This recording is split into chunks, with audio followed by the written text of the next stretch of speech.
जय हिंद आप सभी को। आप सभी का हमारे YouTube चैनल पर बहुत बहुत स्वागत है। आज की जो वीडियो है इसमें आपको भक्ति काल से संबंधित महत्वपूर्ण प्रश्न मिलेंगे।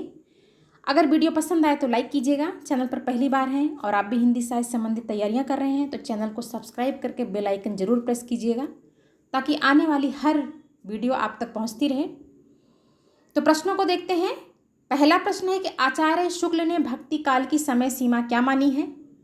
सम्मत 1050 से 1375 विक्रमी, या सम्मत 1375 से 1700 विक्रमी, या 1350 ईस्वी से 1650 ईस्वी, या डी इसमें से कोई नहीं। तो आचार्य रामचंद्र शुक्ल ने भक्ति काल की जो समय सीमा मानी है वो सम्मत 1375 से 1700 विक्रमी मानी है। तो बी वाला जो ऑप्शन है सही है। और जो इसका ए ऑप्शन है 1050 से 1375 विक्रमी, ये उन्होंने क्या माना है? वीरगाथा काल माना है। अगला प्रश्न है डॉक्टर नगेंद्र ने भक्ति काल की समय सीमा क्या मानी है? 1350 ईस्वी से 1650 ईस्वी, 1375 ईस्वी से 1700 ईस्वी, 1400 ईस्वी से 1700 ईस्वी, इनमें से कोई नहीं। तो डॉक्टर नगेंद्र ने जो भक्ति काल की समय सीमा मानी है वो क्या मानी है? वो 1350 ईस्वी से 1650 ईस्वी। ए वाला जो ऑप्शन इसका है ये सही है। अगला प्रश्न है कि आचार्य शुक्ल ने भक्ति आंदोलन के उदय का कौन सा प्रमुख कारण इनमें से माना है? ईसाई धर्म का प्रभाव, हिंदुओं की पराजित मनोवृत्ति, गीता का भक्ति योग, इनमें से कोई नहीं। तो आचार्य रामचंद्र शुक्ल ने भक्ति आंदोलन का जो उदय माना है वो माना है हिंदुओं की पराजित मनोवृत्ति। तो तीसरे प्रश्न का जो बी वाला ऑप्शन है ये सही है।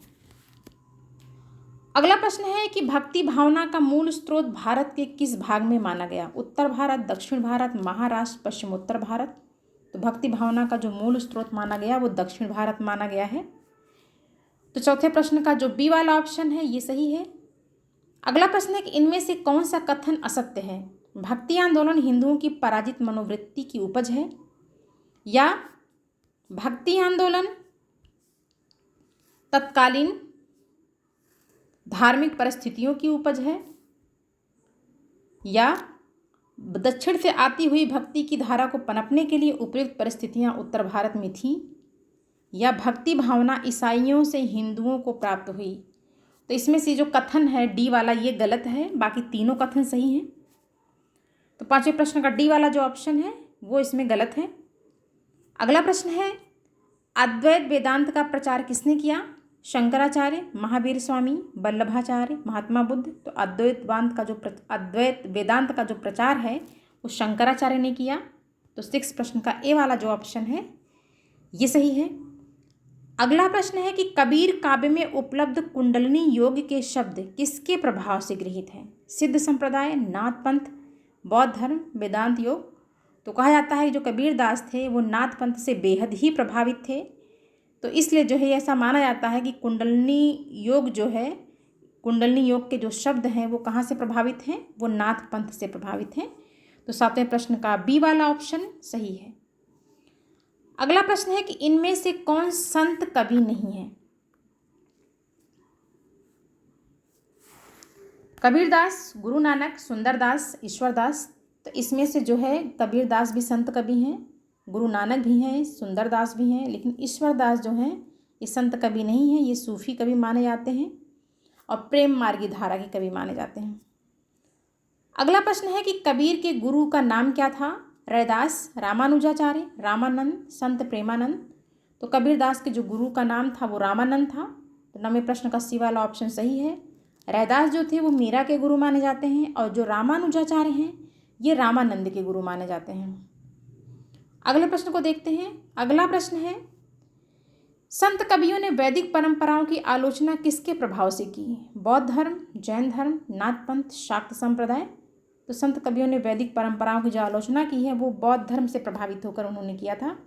तो इसका कौन सा ऑप्शन सही है? इसका ए, 10वें प्रश्न का ए वाला ऑप्शन सही है। अगला प्रश्न है कबीर का जन्म कब माना जाता है? 1300 ईस्वी, 1350 ईस्वी, 1455 ईस्वी, 1398 ईस्वी। तो कबीर का जो जन्म है वो 1398 ईस्वी माना जाता है। तो 11वें प्रश्न का डी वाला ऑप्शन सही है। अगले प्रश्न को देखते हैं। अगला प्रश्न है कि विशिष्टाद्वैत के प्रतिपादक आचार्य कौन थे? शंकराचार्य, रामानंद, रामानुजाचार्य, वल्लभाचार्य। तो विशिष्टाद्वैतवाद के जो प्रतिपादक माने जाते हैं वो शंकराचार्य माने जाते हैं। जिसका जो ए वाला ऑप्शन है वो सही है। जो रामानुजाचार्य थे ये क्या थे? ये भी जो है श्री संप्रदाय से संबंधित थे। और जो रामानंद थे ये भी श्री संप्रदाय से संबंधित थे। विशिष्टाद्वैतवाद के जो प्रतिपादक हैं वो कौन हैं? इसमें ये वाला ऑप्शन थोड़ा सा मिस्टेक हो गया है। विशिष्टाद्वैतवाद के जो प्रतिपादक हैं वो रामानुजाचार्य हैं। सी वाला ऑप्शन सही है। ये जो शंकराचार्य हैं, शंकराचार्य जो हैं ये किससे प्रभावित हैं, किस संप्रदाय से? तो शंकराचार्य जो हैं ये प्रभावित हैं अद्वैतवाद से। और जो रामानंद हैं ये श्री संप्रदाय से। और जो वल्लभाचार्य हैं ये शुद्धाद्वैतवाद से, मतलब शुद्धाद्वैतवाद के क्या हैं? प्रतिपादक हैं। अगला प्रश्न देखते हैं। श्री संप्रदाय के प्रवर्तक आचार्य नाम बताइए। तो श्री संप्रदाय के जो प्रवर्तक आचार्य हैं वो इनमें से कौन हैं? तो श्री संप्रदाय के जो प्रवर्तक आचार्य हैं वो कौन हैं? वो रामानुजाचार्य हैं। इसका जो है बी वाला जो ऑप्शन है वो सही है। अगला प्रश्न है, पुष्टि मार्ग का प्रवर्तक आचार्य कौन है? सूरदास, कुंभनदास, वल्लभाचार्य, मध्वाचार्य। तो पुष्टि मार्ग का जो प्रवर्तक आचार्य माना जाता है उसको माना जाता है वल्लभाचार्य को माना जाता है। तो इसका सी वाला ऑप्शन सही है। 15वां प्रश्न है, सखी संप्रदाय के प्रवर्तक कौन थे? मध्वाचार्य, स्वामी हरिदास, विष्णु स्वामी, निम्बारकाचार्य। तो जो सखी संप्रदाय के प्रवर्तक माने जाते हैं वो कौन माने जाते हैं? वो स्वामी हरिदास माने जाते हैं। तो 15वें प्रश्न का बी वाला ऑप्शन जो है वो सही है। मध्वाचार्य जो थे वो द्वैतवाद के जो है प्रवर्तक थे। विष्णु स्वामी जो थे वो रुद्र संप्रदाय के थे। और जो निम्बारकाचार्य थे वो द्वैतवाद के प्रवर्तक थे। मैं यहाँ लिख देती पर लिखने में थोड़ी सी प्रॉब्लम जा रही है, स्पेस उतना नहीं हो पाता है, तो आप उसको नोट कर लीजिएगा। अगला प्रश्न है कि शुद्धाद्वैतवाद सिद्धांत के प्रतिपादक आचार्य कौन थे? मध्वाचार्य, निम्बारकाचार्य, वल्लभाचार्य, रामानंद। तो शुद्धाद्वैतवाद के जो प्रतिपादक आचार्य थे वो कौन थे? 16वें प्रश्न का जो है जो सी वाला जो 15वां जो प्रश्न है, शुद्धाद्वैतवाद सिद्धांत के प्रतिपादक आचार्य कौन हैं? तो शुद्धाद्वैतवाद के जो प्रतिपादक आचार्य माने जाते हैं वो वल्लभाचार्य माने जाते हैं। तो इसका जो सी वाला ऑप्शन है वो सही है।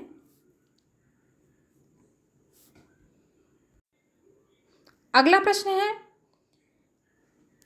द्वैतवाद के प्रवर्तक आचार्य कौन थे? इसको देखते हैं जरा। द्वैतवाद के प्रवर्तक आचार्य कौन थे? ऑप्शन है रामानुजाचार्य, मध्वाचार्य, विष्णु स्वामी, रामानंद। तो द्वैतवाद के जो प्रवर्तक आचार्य हैं वो कौन हैं? वो मध्वाचार्य हैं। इसका जो है बी वाला ऑप्शन सही है। रामानुजाचार्य जो हैं वो विशिष्टाद्वैतवाद के हैं। विष्णु स्वामी रुद्र संप्रदाय के हैं। रामानंद जो हैं वो श्री संप्रदाय से संबंधित हैं। अगला प्रश्न है कि नृसिंह को ईश्वर का प्रमुख अवतार मानने वाले कौन थे? रामानुजाचार्य, विष्णु स्वामी, निम्बारकाचार्य, नामदेव। तो नृसिंह को ईश्वर का प्रमुख अवतार मानने वाले कौन थे? ये विष्णु स्वामी थे। बी वाला जो ऑप्शन इसमें सही है। नेक्स्ट प्रश्न है कि द्वैतवाद के प्रवर्तक आचार्य का नाम बताइए। विष्णु स्वामी, निम्बारकाचार्य, वल्लभाचार्य, मध्वाचार्य। तो द्वैतवाद के जो प्रवर्तक हैं वो कौन हैं? वो निम्बारकाचार्य हैं। तो बी वाला जो ऑप्शन है वो सही है। अगला प्रश्न है, संत कवियों के दार्शनिक सिद्धांतों का मूल आधार शुद्धाद्वैत है, अद्वैत वेदांत है, एक नाथ पंथ है कि बौद्ध संप्रदाय है? तो इसका जो 20वें प्रश्न का जो सही ऑप्शन है वो बी है, द्वैत वेदांत है। अगला प्रश्न है कि इनमें से कौन सा शब्द संत काव्य से संबंधित नहीं है? कुंडलिनी योग, सहज समाधि, नाद बिंदु, मारिफत। तो इसमें का जो सही ऑप्शन है वो मारिफत है, डी। ये सूफी कवियों से संबंधित है। बाकी कुंडलिनी योग, सहज समाधि, नाद बिंदु ये जो है ये संत काव्य से संबंधित है। अगला प्रश्न है कि इनमें से कौन सी प्रवृत्ति संत काव्य की नहीं है?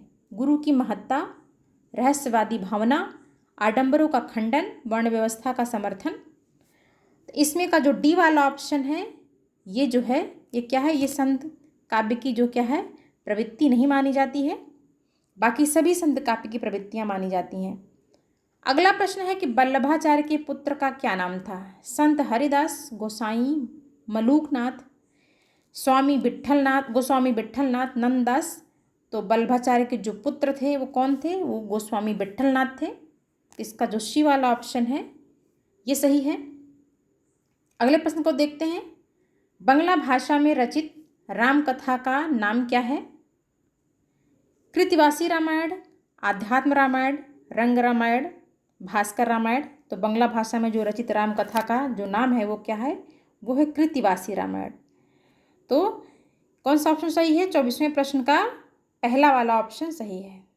अगला प्रश्न है कि तत्वदीप निबंध के लेखक कौन है? गोस्वामी विट्ठलनाथ, वल्लभाचार्य, कृष्णदास, मध्वाचार्य। तो तत्वदीप निबंध जो है वो किसका है? वो वल्लभाचार्य का है। इसका जो है 25वें प्रश्न का बी वाला जो ऑप्शन है ये सही है। नेक्स्ट प्रश्न देखते हैं। बीजक में किस कवि की रचनाएं संकलित हैं? सूरदास, मलुकदास, कबीरदास, रामानंद दास। तो बीजक में कबीरदास की जो रचनाएं हैं वो संकलित हैं। और संकलनकर्ता कौन थे? इनके शिष्य थे धर्मदास। उन्होंने जो है इनकी बाणी को, क्योंकि माना जाता है कबीरदास पढ़े लिखे नहीं थे, तो ये जो भी बोलते थे तो इनकी बाणी को जो है एक ग्रंथ के रूप में इनके जो शिष्य थे धर्मदास, उन्होंने बीजक नाम से संकलित कर दिया। अगला प्रश्न है कबीर की पत्नी का नाम क्या था? लोई, कमाली, रेवली, पाई।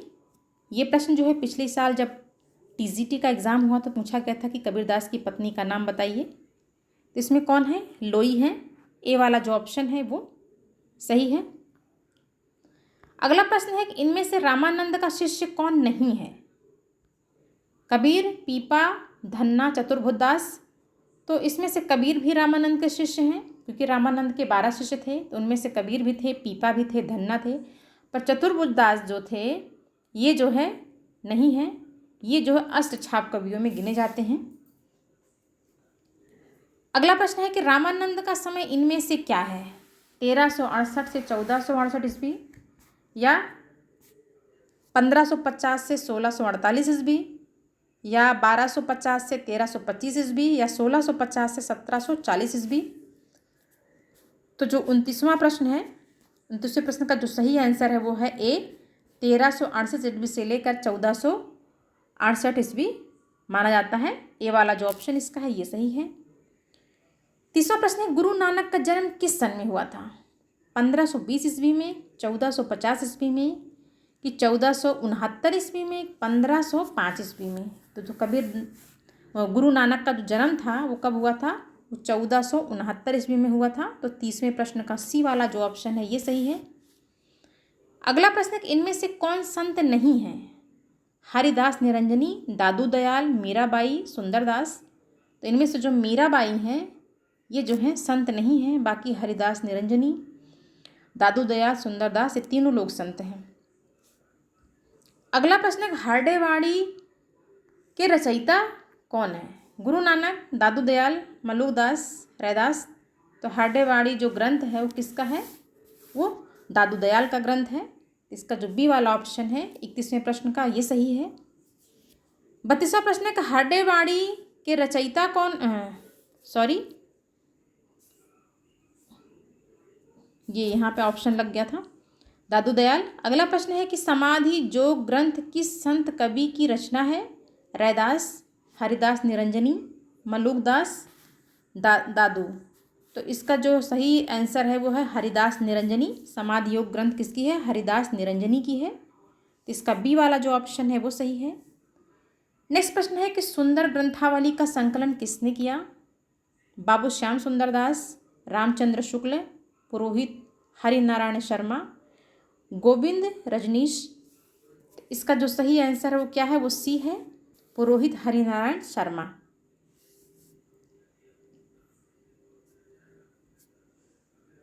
अगला प्रश्न है कि सुखमणि के रचयिता कौन है? गुरु नानक, गुरु अंगद, गुरु अर्जुन देव, गुरु अमरदास। तो सुखमणि के जो रचयिता हैं वो गुरु अर्जुन देव हैं। तो इसका 35वें प्रश्न का जो सी वाला ऑप्शन है वो सही है। अगला प्रश्न है, गुरु अर्जुन देव के कितने पद गुरु ग्रंथ साहिब में संकलित हैं? ऑप्शन है 500, 1000, 6000, 5000। तो गुरु अर्जुन देव के जो पद गुरु ग्रंथ साहिब में संकलित हैं वो 6000 पद हैं। तो 36वें प्रश्न का जो सी वाला ऑप्शन है ये सही है। अगला प्रश्न है कि असादी वार, सोहिला, रहीरास किस कवि की रचनाएं हैं? गुरु नानक, गुरु अंगद, गुरु अर्जुन देव, दादू दयाल। तो असादी वार, सोहिला, रहीरास ये जो सभी रचनाएं हैं किसकी हैं? ये गुरु नानक की हैं। तो 37वें प्रश्न का ए वाला जो ऑप्शन है ये सही है। नेक्स्ट प्रश्न है कि इन सिख गुरुओं में सबसे अच्छे कवि कौन थे? गुरु नानक थे, गुरु अर्जुन देव थे, गुरु अंगद थे, गुरु रामदास थे। तो इनमें जो सबसे अच्छे कवि थे वो गुरु अर्जुन देव माने जाते हैं। इनका बी वाला जो ऑप्शन है ये सही है। अगला प्रश्न है कि सुखमणि, वामन, अखरी, बारहमासा किस कवि के नाम हैं? किस कवि की रचनाओं के नाम हैं? थोड़ा सा प्रश्न कट गया है। किस कवि की रचनाओं के नाम हैं? गुरु अंगद, गुरु नानक, गुरु अर्जुन देव कि बाबा लालदास। तो इसका जो सही आंसर कौन है? गुरु अर्जुन देव। ये सभी रचनाएं किनकी है? ये गुरु अर्जुन देव की हैं। अगला प्रश्न है, काहेरी नलिनी तू कुम्हलानी यह पंक्ति किस कवि की है? गुरु नानक की, कबीर की, हरिदास निरंजनी की, दादू दयाल की। तो जो प्रसिद्ध पंक्ति है कई बार पेपर में पूछी गई है, ये कबीर दास की पंक्ति है। तो बी वाला जो ऑप्शन इसका है वो सही है। अगला प्रश्न है, ढाई आखर प्रेम के पढ़े सुपंडित होए पंक्ति किस कवि की है? जायसी, कुतुबन, कबीर, ईश्वरदास। ये भी प्रसिद्ध पंक्ति किसकी है? ये भी प्रसिद्ध पंक्ति किसकी है? कबीर की है। तो जो है 41वें प्रश्न का सी वाला जो ऑप्शन है ये सही है। अगला प्रश्न है कि अजगर करे न चाकरी, पंछी करे न काम यह पंक्ति किस कवि की है? दादू की, सुंदरदास की, मलूकदास की, कबीरदास की। तो ये जो प्रसिद्ध पंक्ति है ये भी कई बार पेपरों में आई हुई है, बहुत ही महत्वपूर्ण पंक्ति है। और ये पंक्ति है मलूकदास की। पूरी पंक्ति है, अजगर करे न चाकरी, पंछी करे न काम, दास मलूका कह गए सबके दाता राम। अगला प्रश्न है, आचार्य रामचंद्र शुक्ल ने कबीर की भाषा को क्या नाम दिया है? पूर्वी भाषा, भोजपुरी, साधुकड़ी भाषा, ब्रज भाषा। तो आचार्य रामचंद्र शुक्ल ने कबीर की भाषा को साधुकड़ी भाषा कहा है। तो इसका सी वाला जो ऑप्शन है वो सही है। अगला प्रश्न है कि कबीर को बाड़ी का डिक्टेटर, ये दोनों प्रश्न पूछे हुए हैं, बहुत ही महत्वपूर्ण प्रश्न है। कबीर को बाड़ी का डिक्टेटर किस समीक्षक ने कहा? आचार्य रामचंद्र शुक्ल ने, हजारी प्रसाद द्विवेदी ने, कि पीताम्बर दत्त बड़थवाल ने, आचार्य श्याम सुंदर दास ने। तो कबीर को बाड़ी का डिक्टेटर किसने कहा है? आचार्य हजारी प्रसाद द्विवेदी ने कहा है। मोस्ट इम्पॉर्टेंट क्वेश्चन है ये दोनों। कबीर के रामचंद्र शुक्ल ने कबीर की बाणी को क्या कहा ये भी कई बार पूछा हुआ है। और बाणी का डिक्टेटर किसने कहा ये भी कई बार पूछा गया है। अगला प्रश्न है कि साखी शब्द रमैनी किसकी रचनाएं हैं? दादू की, कबीर की, सुंदरदास की, गुरु नानक की। तो आप सभी को पता है साखी शब्द रमैनी किसकी रचना है? ये कबीरदास की रचना है। तो 45वें प्रश्न का जो है बी वाला ऑप्शन सही है। अगला प्रश्न है, साखी का मूल तत्सम शब्द क्या है? शिक्षा, सखी, साक्षी, इनमें से कोई नहीं। तो साखी का जो मूल तत्सम शब्द माना जाता है वो क्या माना जाता है? वो साक्षी माना जाता है। तो इसका सी वाला जो ऑप्शन है वो सही है। नेक्स्ट प्रश्न देखते हैं। अगला प्रश्न है, संत काव्य में किस रस की प्रधानता है? श्रृंगार, शांत, करुण, वीर। तो संत काव्य में शांत रस की प्रधानता है। तो 47वें प्रश्न का जो बी वाला ऑप्शन है ये सही है। अगला प्रश्न है, कबीर की उलटबासियों में कौन सा रस प्रमुख है?